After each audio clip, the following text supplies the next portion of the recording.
নমস্কার, আপনারা দেখছেন পিএনআর গ্রুপ থেকে রোজের মতো আরও একটা দাদাভাই জয়েন করলেন বেডরোল কাম ওবিএইচএস স্টাফ হিসাবে। তো চলুন দাদার সঙ্গে একটু কথা বলে নিই। দাদা, আপনার নামটা কি? সুন্দর দাস। সুন্দর দাস, আচ্ছা। কোথা থেকে এসছেন? আমি কল্যাণী থেকে এসেছি। জেলা নদিয়া জেলা থেকে এসছেন। আচ্ছা আচ্ছা। তো আপনি যে অত দূর থেকে এসছেন, চারিদিকে এখন চোর চট্টা চিটিংবাজে ভরে গেছে, তো আপনি কোন ভরসা বিশ্বাসে আপনি এলেন? আমি পিএনআর গ্রুপে বিগত 6-7 মাস আছে। আচ্ছা। তো সোশ্যাল মিডিয়াতেও দেখেছি। আচ্ছা, সেই বিশ্বাস ভরসা। আচ্ছা আচ্ছা। যদি ফেক হতো তাহলে চারিদিকে তো এত দেওয়া যেত না, লুকিয়ে করতে হতো। লুকিয়ে কোনো ব্যাপার নেই। তার মানে দাদা, তুমি সব ভালো করে দেখে শুনে পড়ে বুঝে এসছো, বা তোমার নিজের পূর্ব অভিজ্ঞতা ছিল, তুমি ট্রেনে ট্রাভেল করেছো, এত রাজধানী ফাজধানীতে চড়েছো বলে। তো তোমার যে অভিজ্ঞতা বা আজকে যেগুলো এসে শুনলে, সেগুলো কি মিল আছে? একই আমরা যা বলেছি বা যা দেখে এসছো, মিল আছে? আচ্ছা। তো এখন কি হয়, পশ্চিমবঙ্গে বিভিন্ন জায়গায় কাজ দেওয়ার নাম করে অ্যাডভান্স, অগ্রিম বিভিন্ন রকম টাকা পয়সা চাওয়া হয়। পিএনআর গ্রুপ থেকে কি চাওয়া হয়েছিল? কিছু দিয়েছো তুমি? 500, 1000 কিছু?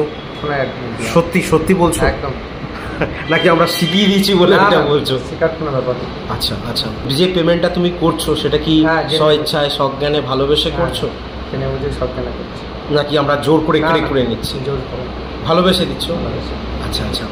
তো একটা কথাই বলবো দাদা, যে পিএনআর গ্রুপ থেকে যারা জয়েন করে দেখেছো হাতে প্রেস, ডায়েরি, পেন অনেক কিছু পায়।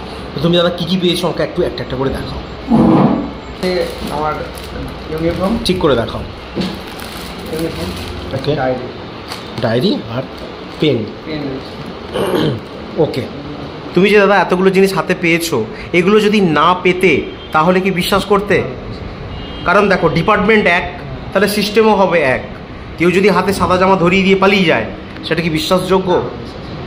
তো সেই জায়গায় দাদা আমি একটা কথা বলবো, কাজ তুমি জানো বা দেখেছো, বা যেগুলো পেলে সেগুলো সব ঠিকঠাক লেগেছে না ফেক মনে হয়েছে? যদি ফেক মনে হয় তাহলে তুমি এখান থেকে বাড়ি চলে যেতে পারো, কোনো অসুবিধা নেই। আমাদের ছেলেদের বলাই থাকে, তোমার যদি ভালো লাগে তুমি কাজ যাও, না ভালো লাগলে বাড়ি চলে যেতে পারো। সেটাই তো, সেটাই তুমি এসে জানলে বা বুঝলে। আচ্ছা, কাজ কেমন লাগলো সব শোনার পর?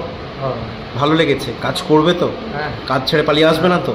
কারণ দেখো দাদা, যদি নিজের ইচ্ছায় কাজ ছেড়ে দাও যে ধুস ভাল লাগছে না, তাহলে কিন্তু কেউ দায় নেবে না। কেউ কি নেয়? কিন্তু তোমার যদি কাজ চলে যায়, তাহলে পিএনআর গ্রুপ সবসময় তোমার পাশে থাকবে নেক্সট কাজ দেওয়ার জন্য, ঠিক আছে?